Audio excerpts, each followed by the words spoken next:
Picture this. You file your claim, you wait, and the decision says there's no medical link because the records don't show when your symptoms began. Frustrating, right? That's exactly what we fix in this episode. Welcome to the Veteran Benefits Reset Podcast. I'm Cameron Burrell, a U.S. Army veteran and founder of VetBiz Media. Today, we're focused on one thing veterans ask about more than almost anything else: how to get a VA-friendly medical nexus from a clinician so your claim tells a clear medical story. So what is a medical nexus? In plain terms, it's the clinician statement that links your current diagnosis to an in-service event, injury, or exposure. It explains the medical reasoning, not a legal conclusion, and shows when symptoms began and whether they continued or worsened. You have two kinds of helpful evidence. One is lay evidence, your description, buddy statements, and how symptoms affect you every day. The other is a clinician's opinion based on exam findings, history, imaging, or tests. VA gives special weight to that clinical reasoning because it explains how medicine connects the dots. Here's a quick example of the kinds of lines that help reviewers. Patient reports onset of knee pain during military training in 2004 and has had symptoms continuously since then. Or, based on the history, exam, and imaging, it is my clinical opinion that the patient's low back pain is related to the lumbar strain that began during service. Short, direct, medical reasoning included. Notice two things about those examples. One, they avoid legal phrases like service-connected. Two, they give the why, history plus exam or imaging, so a VA reviewer can see the medical logic. You want your clinician's words to answer the question, why does this condition tie back to service? Okay, how do you make that happen at the clinic? Start with a simple plan you can use at any appointment. Step 1. Prepare a 2-page timeline. Page 1. Service dates and the specific in-service event or injury with approximate dates. Page 2, current symptoms, treatments tried, and functional impact. Hand or email that to your clinician before the visit. Step 2, bring objective records, imaging reports, test results, and any prior civilian notes. If you have service treatment records that show the event or an STR entry, bring copies or the relevant pages. Clinicians write better opinions when they can see the data. Step 3. Use a short script in the visit. Try this. Doctor, I have a brief timeline I'd like to add to my chart. Could you document the history and, if possible, include your clinical impression linking the onset to my service event? I'm not asking for legal wording, just your medical opinion and reasoning.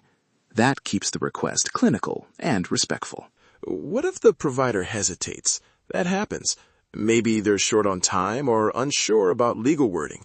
Start by asking them to at least document the history and symptoms in a treatment note. If they won't provide an opinion, ask for a referral to a specialist who might be more comfortable writing a focused note. If a clinician worries about legal language, offer the middle ground phrase. Based on the patient's reported history and my evaluation, the symptom onset and clinical course are consistent with the described in-service event. That phrasing stays medical, shows reasoning, and often satisfies reviewers and clinicians alike. If you still can't get a written opinion, don't stop. Make sure the chart documents the timeline and symptoms. Those treatment notes are evidence. Then, request a VA C&P exam through your claim, or consider a targeted private nexus letter from a specialist if your case needs it. Be aware private letters cost money and should be written by clinicians familiar with VA standards. When a clinician does give you a written opinion, label and preserve it. Make sure the letter or note includes the provider's name and credentials, clinic letterhead, date, diagnosis, history of onset, objective findings, the clinician's opinion, and the reasoning that supports it. Then upload a copy to va.gov, give it to your VSO, and keep originals in your files. A few quick writing tips for clinicians. Short sentences, plain medical language, and a clear statement of why the clinician believes the condition ties back to service. Example structure: diagnosis, history of onset, objective findings, clinical opinion linking the two. Simple is easier for a reviewer to read and act on. Let me be clear about limits. Do not ask your clinician to make a legal finding about service connection. That's for VA and legal representatives to interpret. Ask for medical opinions and the supporting reasons. If you need legal phrases in a letter, consult an accredited VSO or attorney to decide if a specialist letter should include them. All right, quick recap before we close. 1. Get the timeline in the chart. 2. Focus clinician language on onset, continuity, objective findings, and medical reasoning. 3. Use respectful scripts and offer a timeline so clinicians can attach it. 4. If you can't get an opinion, document the history, request a CNP, or consider a targeted private letter. One action to take right now. Assemble that 2-page timeline and email it to your clinician before your next visit. Page 1, service dates and the event. Page 2, current symptoms, treatments tried, and daily impact. Attach any imaging reports. Doing that ahead of time increases the chance the clinician will document a clear, claim useful opinion. If this episode helped, follow the podcast, leave a review, and pass it on to another veteran.